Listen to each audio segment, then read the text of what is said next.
Captain Daeho Kim stood on the bridge of the Incheon's Pride, staring at the strange golden object floating in the display tank. The alien artifact had arrived 3 days ago, delivered by a small ship that appeared without warning and left just as quickly. Now, as he watched the delicate symbols dance across its surface, he felt a cold weight in his stomach. "Sir, the translation is complete," Dr. Yuna Park announced from her station. She was the best language expert in the human fleet, but even she looked puzzled. "It's an invitation. The Galactic Consortium wants to meet with our leaders." Ambassador So Young Choi moved closer to read the translation on her tablet. Her eyes grew wide with excitement. "This is amazing! They want to welcome humanity into their peace agreement. We're finally being accepted as equals in the galaxy." Colonel Hyunwoo Lee frowned from his position near the tactical display. "It sounds too good to be true. Why now? We've been in space for 200 years, and they've barely talked to us before. Maybe they finally see that we're ready," the ambassador replied. She turned to Captain Kim. "Captain, we need to prepare for the most important diplomatic mission in human history." Lieutenant Jae-min Yu looked up from his sensor station. "Sir, there's something strange about their request. They want us to come with minimal weapons. They say it's to show good faith." Colonel Lee's frown deepened. "I don't like it. We should bring a full military escort. What if it's a trap?" "Colonel, that's exactly the kind of thinking that could ruin this opportunity," Ambassador Choi said firmly. "If we show up with warships, they'll think we're aggressive. We need to prove we want peace." Dr. Park studied the alien text again. Something bothered her about the way certain phrases were written. The grammar was perfect, almost too perfect. It felt like someone had been very careful to choose exactly the right words. "Ambassador, I think we should be cautious. Some of these language patterns seem unusual." "Dr. Park, you're being paranoid," the ambassador said. "This is the chance humanity has been waiting for. We can't let fear destroy it." Captain Kim felt torn between his diplomatic duties and his military instincts. He had fought in the border wars against pirates and hostile aliens. He knew what danger looked like, and something about this invitation made his skin crawl. But he also understood how important this could be for humanity's future. "What exactly are they proposing?" he asked. Dr. Park read from her translation. "They want our top leaders to meet on a world called Kithara Prime. It's supposed to be neutral ground. They say 12 different alien species will be there to welcome us into their peace agreement." 12 species? Lieutenant Yu whistled softly. "That's more aliens than we've ever seen in one place." "It shows how important this is," Ambassador Choi said. "They're all coming together just for us." Colonel Lee crossed his arms. "Or they're all coming together against us. Captain, I strongly recommend we bring at least a squadron of fighters, hidden if necessary." "Absolutely not," the ambassador said. "We go with diplomatic ships only. Anything else could be seen as hostile." Captain Kim made his decision. "We'll follow diplomatic protocol. But Colonel, I want you to choose the security team personally. And Dr. Park, I want you to keep studying that invitation. If there's anything wrong with it, I need to know." Over the next week, the human fleet prepared for the journey to Kithara Prime. The Incheon's Pride would lead a small group of diplomatic ships. Captain Kim watched the preparations with growing unease. Every instinct told him something was wrong, but he couldn't put his finger on what. Dr. Park spent hours analyzing the alien language, but she couldn't find anything clearly threatening. Still, the perfect grammar bothered her. It was like reading a letter written by someone trying very hard to sound friendly. Colonel Lee quietly selected his security team. Despite the ambassador's orders, he made sure each person knew how to fight. He also packed some extra equipment that wasn't listed on the official manifest. If trouble came, he wanted to be ready. Lieutenant Yu continued monitoring space around their fleet. As they got closer to Kithara Prime, he noticed strange readings on his sensors. Energy signatures that didn't match normal space traffic. When he reported this, his superior officers told him the sensors must be acting up. "Sir, I've checked the sensors 3 times, Yu insisted to Captain Kim. "There's definitely something out there. Multiple large objects, but they're hiding somehow." Captain Kim studied the sensor data. Could be natural phenomena. Space is full of strange energy fields. Maybe, sir, but it looks more like ships to me. A lot of ships. The captain felt that cold weight in his stomach again. Keep monitoring, but don't share this with anyone outside the bridge crew. As they approached Cathera Prime, the planet looked beautiful in the viewport. Swirling blue and green clouds surrounded a world that seemed to glow with its own light. Ships from the Galactic Consortium waited in orbit, their sleek forms reflecting the planet's glow. "Welcome, humans," came a voice over the communication system. The speaker sounded friendly, almost warm. "We are honored by your presence. Please follow our ships to the designated coordinates." Ambassador Choi smiled broadly. "This is it, Captain. The moment humanity takes its place among the stars." But, as the human ships moved into formation with their alien escorts, Lieutenant Yu noticed something disturbing. The energy signatures he had been tracking were getting stronger. Whatever was hiding out there was moving closer. "Captain," he said quietly, "those objects I detected earlier, they're surrounding us." Captain Kim looked at the tactical display. Even he could see it now. Dozens of contacts, maybe more, moving into position around the human fleet, but the official sensors showed nothing. Only Lieutenant Yu's careful monitoring had revealed them. "Sir, should I report this to the consortium ships?" Yu asked. "No," Captain Kim said slowly.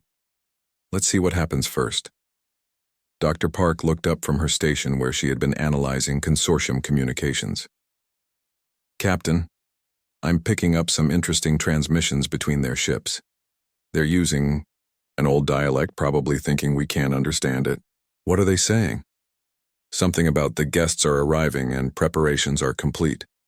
It could be innocent, but the tone seems wrong somehow. Colonel Lee appeared at the captain's shoulder. "Sir, I recommend we power up our weapon systems, just as a precaution." "The consortium specifically asked us not to do that," Ambassador Choi protested. "It would violate the spirit of the peace talks." Captain Kim stared at the beautiful planet ahead. Everything looked perfect. Too perfect. The aliens were being too friendly, too welcoming. In his experience, when something seemed too good to be true, it usually was. "Colonel, have your security team ready for anything," he said quietly. "Dr. Park, keep monitoring their communications. Lieutenant Yu, track those hidden contacts." "What about the weapons?" Colonel Lee asked. Captain Kim made a decision that would save their lives. "Keep them powered down for now, but be ready to bring them online at my command." As the human ships entered orbit around Cathera Prime, none of them knew they were flying into the most elaborate trap in galactic history. The transport beam deposited the human delegation on the surface of Cathera Prime with a gentle blue glow. Captain Kim felt his boots touch solid ground and looked around in amazement. The conference center rose before them like something from a dream, built entirely of crystal that caught and reflected light in impossible ways. "Magnificent, isn't it?" The voice belonged to a tall alien who approached with smooth, flowing movements. His skin was pale blue and his eyes were large and dark. "I am Warden Tekmuth, representative of the Galactic Consortium. Welcome to Cathera Prime." Ambassador Choi stepped forward with a bright smile. "Thank you for this incredible honor. I'm Ambassador So-Young Choi, speaking for all of humanity." Warden Tekmuth's mouth curved in what might have been a smile. "The honor is ours. Please follow me. The other representatives are eager to meet you." As they walked through the crystal corridors, Dr. Park studied their host carefully. Something about his movements seemed rehearsed, like an actor playing a role. His words were perfect, but they felt empty somehow. The main conference hall took their breath away. 12 different alien species sat around a circular table that seemed to be carved from a single enormous crystal. Each species looked completely different, but they all watched the humans with the same intense interest. "Please, take your seats," Warden Tekmuth said, gesturing to ornate chairs that had been prepared for the human delegation. "Let us begin this historic occasion." Colonel Lee positioned himself where he could watch all the exits. The crystal walls were beautiful, but something about them made him nervous. They looked too thick, too solid, like barriers rather than decorations. "We have waited long for this day," announced a creature with multiple arms and glowing eyes. "Humanity has shown such promise, such potential." "Indeed," agreed another alien, this one resembling a large insect. Your species has impressed us all with your rapid development. Ambassador Choi beamed with pride. We're honored to be considered for membership in your peace agreement. What exactly would this involve? The aliens exchanged glances that Dr. Park caught and didn't like. It was the kind of look people gave each other when they shared a secret. Oh, nothing too complicated, Warden Techmoth said smoothly. Simply agreeing to certain guidelines for behavior. Restrictions on military development. Limits on expansion into certain areas of space. Lieutenant Yu, who had remained aboard the Incheon's Pride, was having problems of his own. The beautiful light display surrounding their ships was interfering with his sensors more and more. What had started as minor static was becoming total blindness. Captain, he reported over his communicator. I'm losing sensor contact with everything outside the immediate area. The light show they're putting on for us is jamming our systems. Back on the surface, Captain Kim received the report through his earpiece. He kept his expression neutral, but his hand moved closer to the emergency signal device Colonel Lee had given him. Engineer Heijin Song was in the ship's engine room when she noticed the first signs of trouble. The power readings were slowly dropping, but not in any way that should be happening. It was as if something was draining their energy from outside. This isn't right, she muttered, running diagnostics on all systems. The numbers told a disturbing story. Something was systematically weakening their ships, making it look like normal power fluctuations. In the conference hall, the discussion continued with elaborate courtesy. The aliens spoke of peace and cooperation, but Dr. Park noticed they never gave specific details about anything. Every answer was vague, every promise unclear. Dr. Park, Captain Kim said quietly during a break in the talks. What's your impression of our hosts? They're lying, she whispered back. About everything. Their body language, their speech patterns, even the way they look at each other. This whole thing is an act. I was afraid of that, the captain replied. Colonel Lee, anything suspicious about the building? Colonel Lee nodded grimly. These crystal walls aren't just decorative. I've been scanning them with hidden sensors. They can be energized to become completely solid barriers. We're sitting in a prison that looks like a palace. Sergeant Bo-Ra Nam, disguised as part of the security detail, had been quietly mapping the building's layout. Every exit led to corridors that could be easily blocked. Every window was made of the same suspicious crystal. Even the air vents were too small for human-sized bodies to escape through. Sergeant Nam to Colonel Lee, she reported through their private communication system. This place is designed to trap people inside. If those walls activate, we're not getting out without serious firepower. Meanwhile, Engineer Song had discovered something horrifying. The energy field around their ships wasn't just jamming their sensors and draining their power. It was specifically designed to disable human technology. Someone had studied their ships very carefully and built a weapon to neutralize them. Captain, she reported urgently, we're in serious trouble up here. This energy field is shutting down our systems one by one. In about an hour, we won't be able to move or fight. The conference continued with Warden Techmoth explaining the wonderful benefits of joining the consortium, but Dr. Park was listening to the aliens' private conversations using a hidden translator. What she heard made her blood run cold. The trap is working perfectly, one alien was saying in an ancient dialect. The humans suspect nothing. Soon their ships will be completely helpless, replied another. Then we can move to the next phase. What about the colonies? Asked a third. The fleets are already in position. When we give the signal, every human world will be attacked simultaneously. Dr. Park felt sick. This wasn't a peace conference at all. It was the setup for genocide. She tried to catch Captain Kim's attention, but at that moment Warden Techmoth stood up with a wide smile. I think it's time we stopped pretending, he said pleasantly. The change in the room was instant and terrifying. The friendly expressions vanished from every alien face. The crystal walls began to glow with ominous energy. The beautiful conference hall revealed its true nature as a sophisticated prison. You see, humans, Warden Techmoth continued, his voice now cold and calculating. We have been watching your species for some time. You grow too quickly. You adapt too well. You refuse to follow the proper order of things. Ambassador Choi stood up, her face pale with shock. What are you talking about? We came here for peace. And you will have peace, the warden replied. The eternal peace of extinction. Your leadership will die here today. Your ships will be destroyed in orbit. Your colonies will be conquered before they even know they're under attack. The crystal wall solidified completely, trapping the human delegation inside. Captain Kim reached for his communicator but found that all signals were being blocked. You walked willingly into our trap, Warden Techmoth said with satisfaction. Your species is predictable. Show them what they want to see and they will believe anything. How long have you been planning this? Captain Kim asked, trying to buy time while his mind raced for solutions.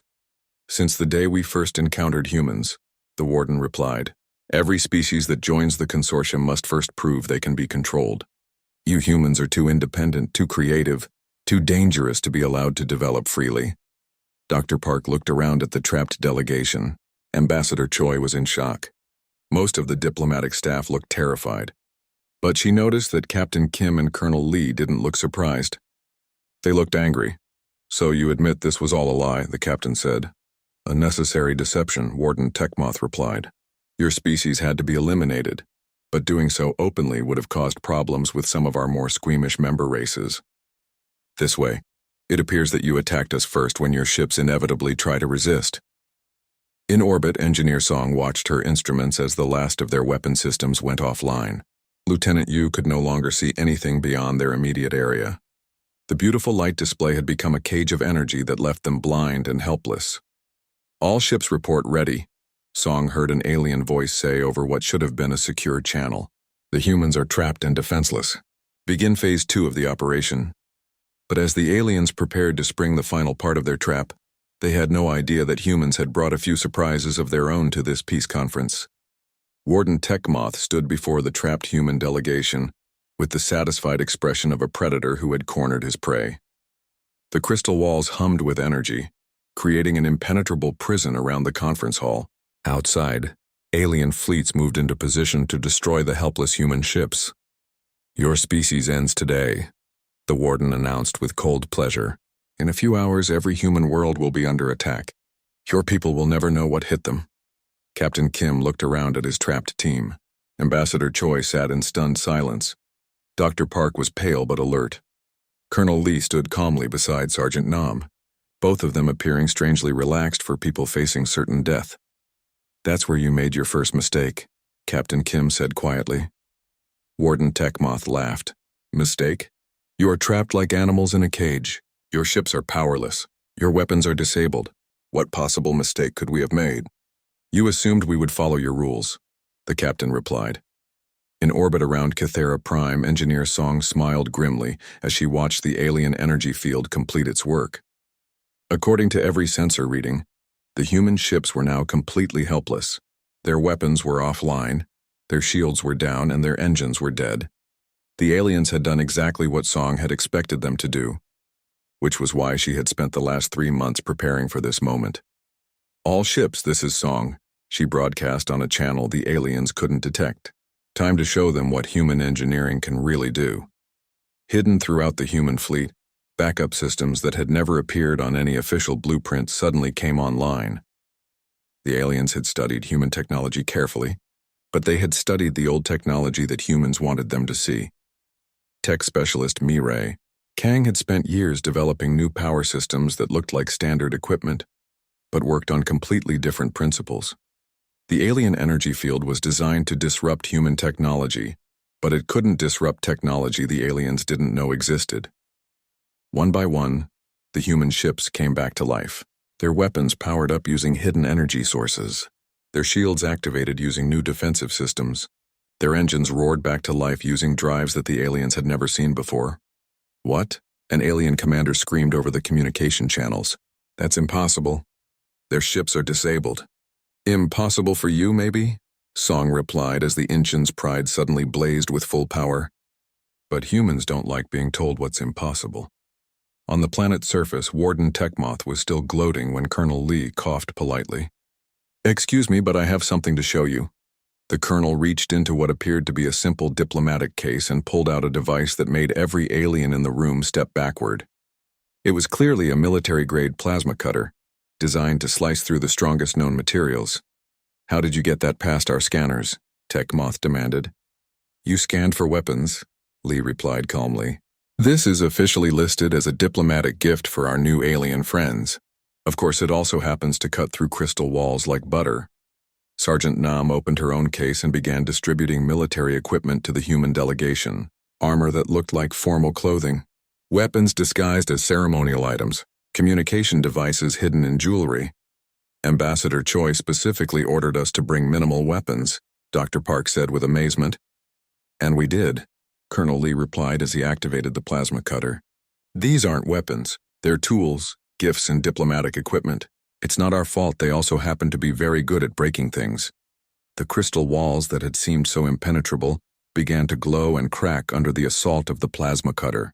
The aliens backed away in shock as the supposedly helpless humans began systematically destroying their perfect trap. But the biggest surprise was yet to come. Admiral Dong-hyun, Shin had been waiting in the outer system for 3 days, his entire fleet hidden using experimental stealth technology that the aliens had never encountered. When the attack on the human ships began, he gave the order his crews had been waiting for. All ships, this is Admiral Shin. The trap has been sprung. It's time to spring our own. Throughout the Kithra system, human warships suddenly appeared where there had been empty space moments before. Advanced stealth fields dropped to reveal a fleet that outnumbered the alien forces 2-1. The aliens found themselves caught between the human diplomatic ships they had tried to disable and a hidden fleet that appeared out of nowhere. But worse than that, they discovered that everything they thought they knew about human military technology was wrong. Captain Soon-ja Lim, commanding the assault cruiser Soul's Hammer, watched with satisfaction as alien ships tried to respond to the sudden appearance of the human fleet. Their formations were perfect for overwhelming a helpless enemy, but terrible for fighting an equal battle. All ships, scatter formation, she ordered. Make them chase us. Let's see how good they are when they can't use their numbers. The alien fleets had been positioned to attack defenseless ships and destroy fleeing transports. They weren't prepared for human battle tactics that ignored every rule of civilized warfare. Human ships flew in patterns that seemed chaotic, but followed a deeper strategy the aliens couldn't understand. They used false retreats to draw alien ships into traps. They concentrated fire on single targets instead of engaging in the formal duels the aliens expected. They're not fighting properly. One alien commander complained over the communication channels.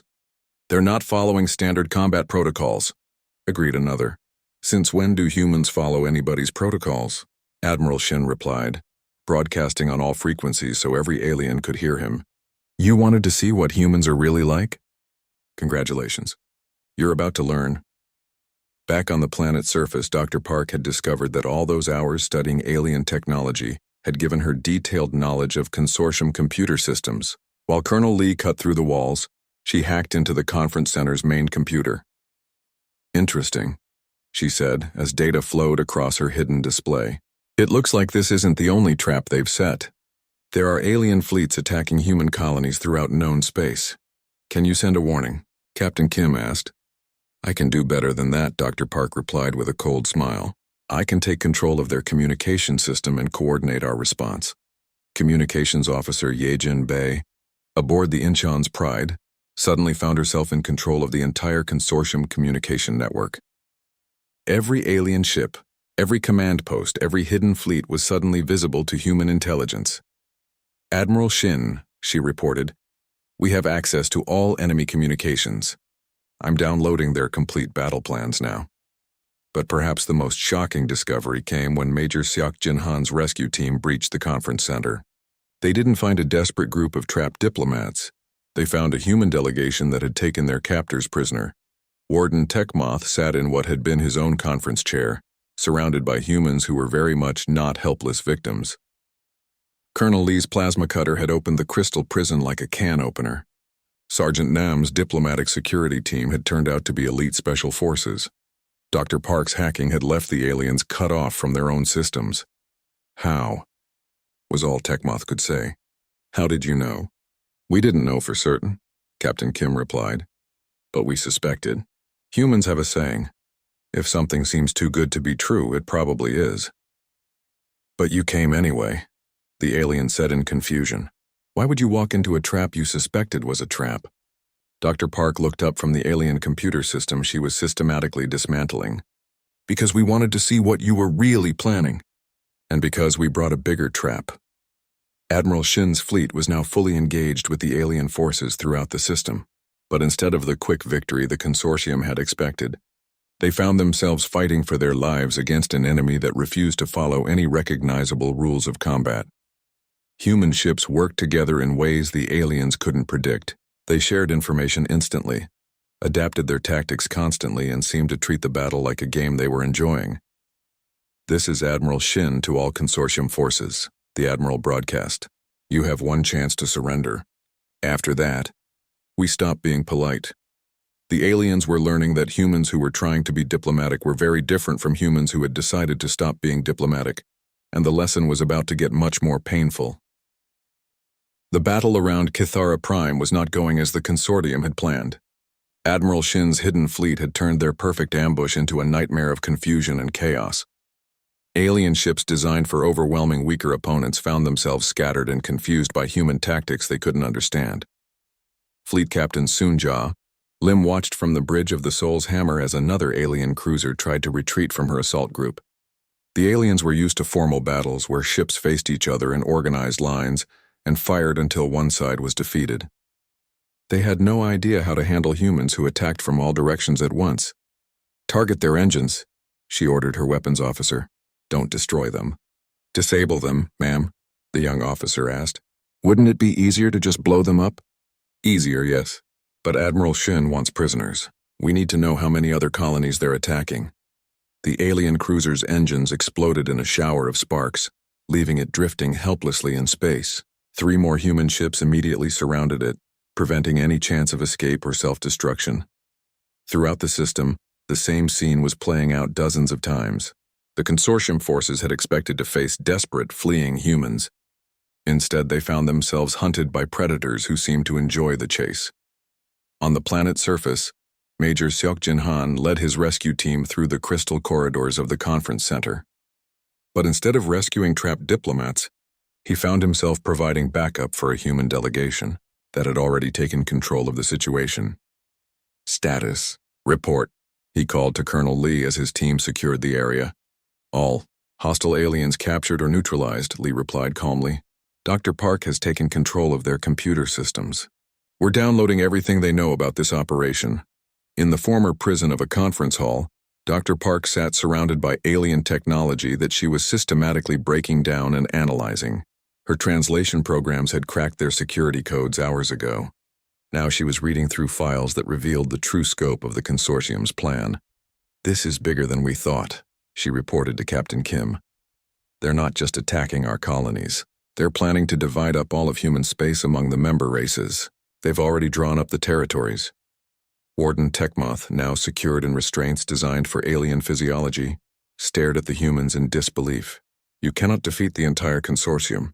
We have hundreds of ships, thousands of worlds." "Had," Captain Kim corrected. "Past tense." "Communications Officer Bay, what's the status on their other operations?" Yijin Bay's voice came through clearly from orbit. "Sir, we've been monitoring all consortium communications since Dr. Park cracked their codes. Their attacks on our colonies aren't going well." The truth was that the alien assault on human space was turning into a disaster. The consortium had planned their attacks based on outdated intelligence about human defenses. They expected to find lightly defended colonies with minimal military presence. Instead, they found that General Myung-ho Kim had been quietly preparing for exactly this kind of attack for months. Every human colony had been secretly reinforced. Every major installation had been upgraded with new defensive systems. Every fleet had been positioned to respond quickly to threats.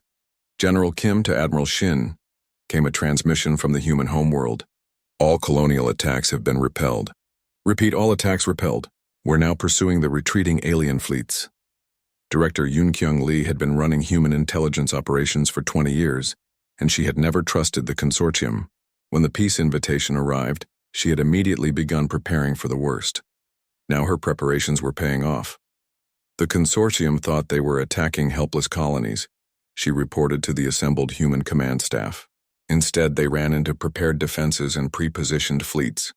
"We've captured over 50 alien ships and are interrogating the survivors, but the humans weren't content with just defending themselves.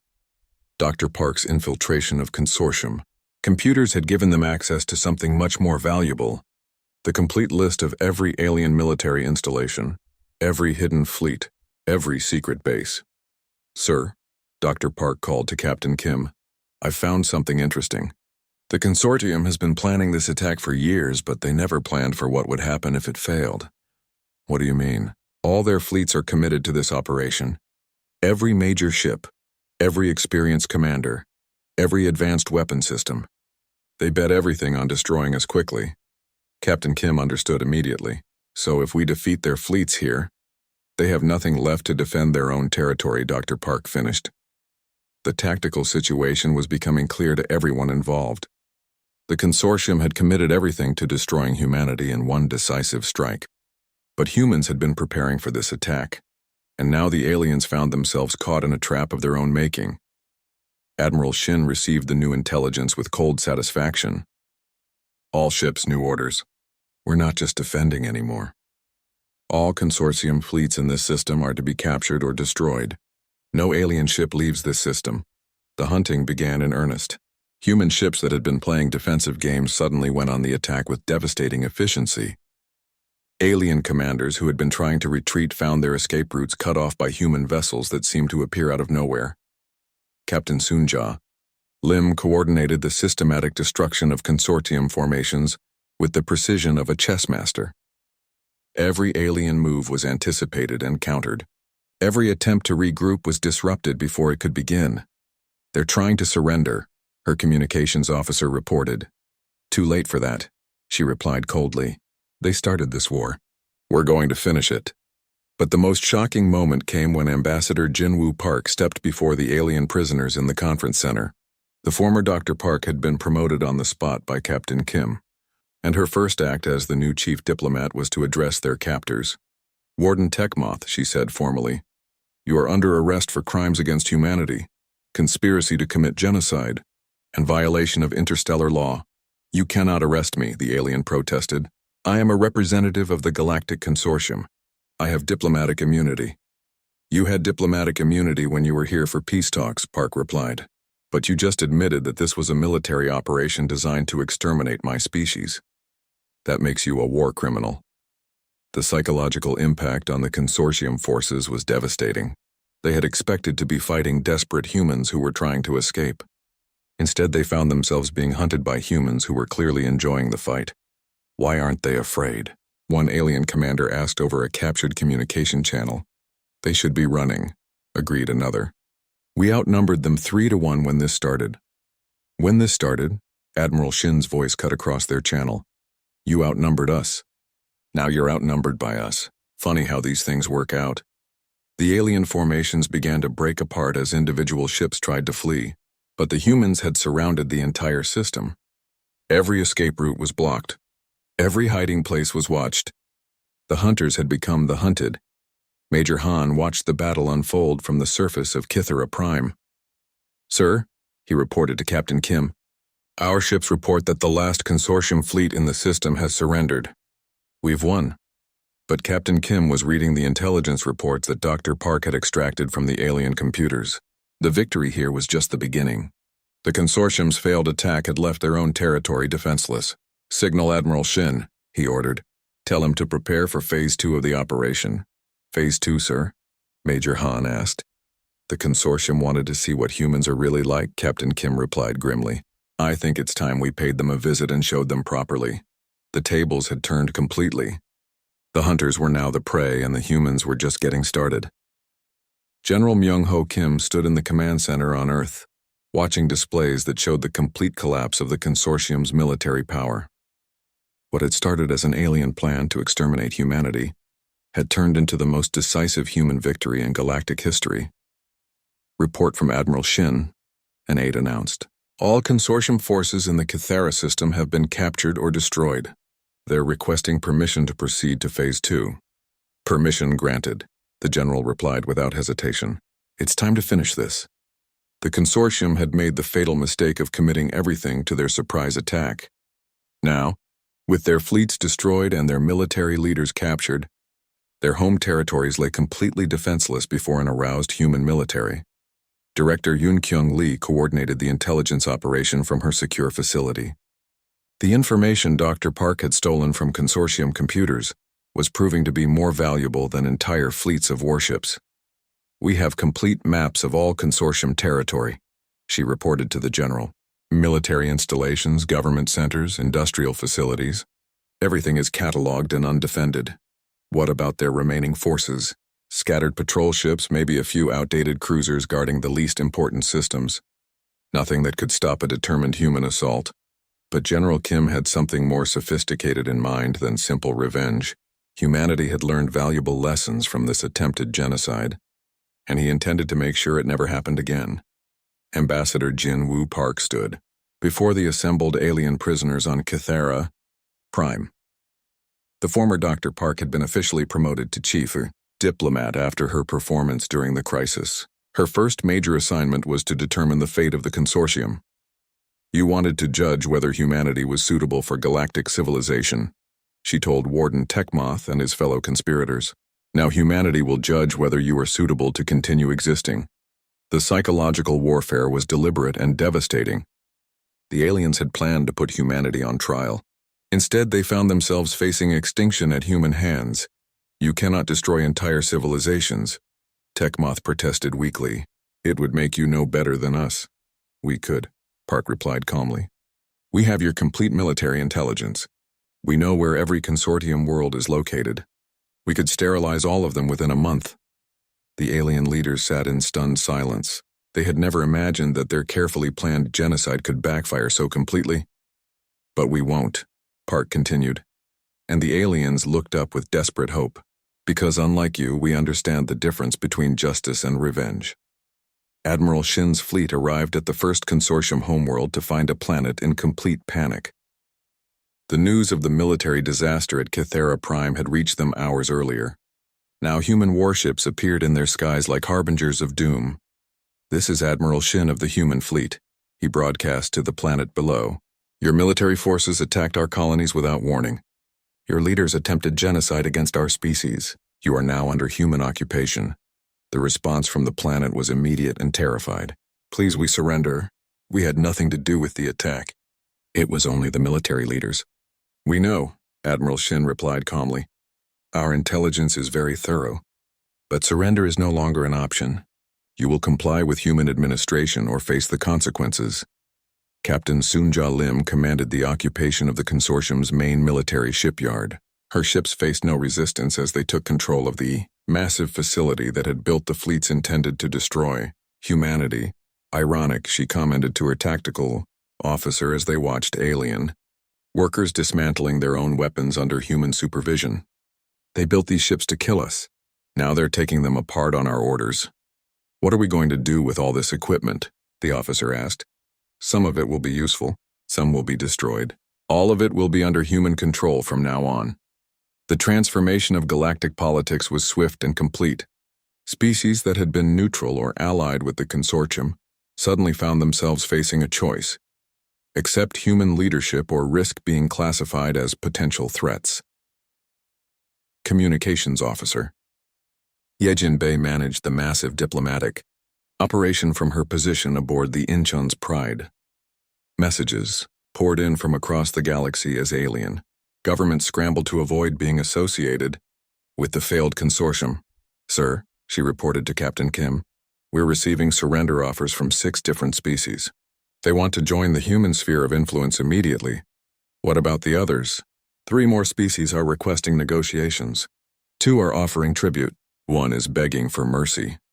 Captain Kim reflected on how quickly the galaxy's power structure had changed. A week ago, humanity had been a minor species begging for acceptance. Now they were the dominant military force, and everyone else was afraid of them. Dr. Park, now Ambassador Park, stood in the reconstructed conference hall on Kythera Prime. But this time, the aliens were the supplicants, and humanity held all the power. "The new Galactic Peace Accord will include the following provisions," she announced to the assembled alien representatives. "First, all military buildups must be reported to human authorities.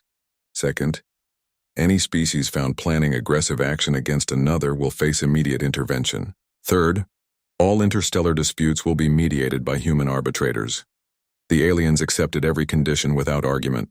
They had seen what happened to those who opposed humanity, and none of them wanted to face the same fate as the consortium. Warden Techmoth sat in his prison cell, watching reports of his civilization's collapse. The consortium territories had been divided among their former subjects, who were eager to prove their loyalty to their new human overlords. "You should have left us alone," Captain Kim told him during a final interrogation. "We didn't want to conquer anybody. We just wanted to be left in peace." "But you were too dangerous," Techmoth replied bitterly. "Your species grows too quickly, adapts too well. You would have dominated the galaxy eventually." "Maybe," Kim admitted, "but that would have been our choice to make. You tried to take that choice away from us. That was your mistake." The irony was not lost on anyone involved. The consortium had attacked humanity because they feared human expansion and dominance. Their attack had forced humanity to become exactly what they had feared. General Kim addressed the human population from Earth, explaining the new galactic situation. "The threat to our species has been eliminated. The consortium no longer exists as a political entity. Their former territories are now under human protection." "What does this mean for humanity's future?" a reporter asked.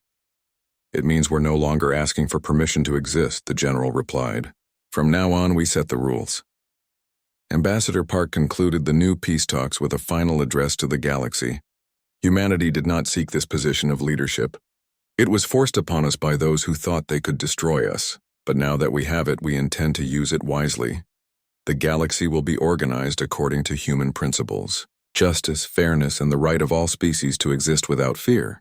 Those who accept these principles will prosper under human protection. Those who reject them will face human justice. The choice is yours. Admiral Shin's fleet returned to human space as heroes, but the admiral himself felt no satisfaction in the victory. They had won the war, but the cost had been the loss of humanity's innocence. They could never again pretend to be just another species hoping for acceptance. Was it worth it? Captain Lim asked him as they watched the Earth grow larger in their viewports. "We're alive," Shin replied. "Our children will grow up free. The galaxy will never again threaten humanity with extinction. If that's not worth it, nothing is." Captain Kim stood on the bridge of the Inchin's Pride as they approached home. The ship that had carried a diplomatic mission to a peace conference was returning as the flagship of a galactic empire. "Any regrets, sir?" Lieutenant Yu asked. Kim thought about the question seriously. "I regret that it was necessary. I regret that the consortium forced this choice on us, but I don't regret that humanity survived. What happens now? Now we learn to be what they forced us to become, the galaxy's protectors, whether we wanted the job or not. The peace conference that was supposed to end humanity had instead ended an entire galactic order. The species that had tried to eliminate humanity as too dangerous had succeeded, only in proving that they were right. Humanity was too dangerous to be eliminated, and now the entire galaxy would live with the consequences of that truth.